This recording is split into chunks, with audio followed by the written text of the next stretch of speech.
to Simple and Easy Cooking. I'm Marina and today I will show you how to make creamy seafood marinara. So let's get started.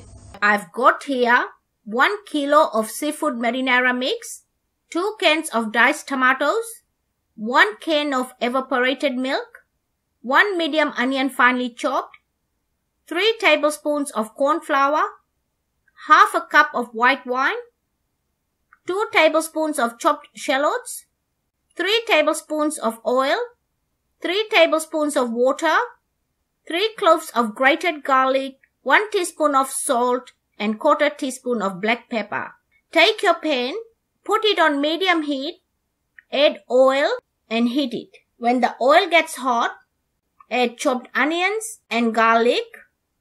Give it a mix and cook it for 2 to 3 minutes or until the onions get a light brown color.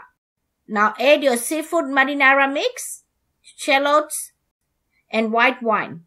Give it a mix.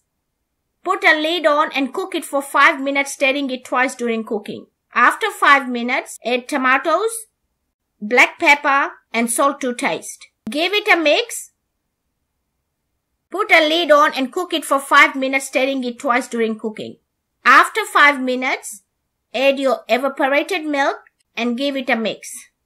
Take your corn flour, add water, and mix it well to combine, and add it to the seafood marinara mix. Mix it well. Put a lid on, lower the heat and cook it for 5 minutes. After 5 minutes, give it a mix and taste your salt. It doesn't need any more salt. Turn the heat off and let me dish it out and show you. My creamy seafood marinara is ready. Enjoy it with your favorite pasta or some garlic bread. If you like this recipe, please give it a big thumbs up. For more of my simple and easy videos, please subscribe to my channel.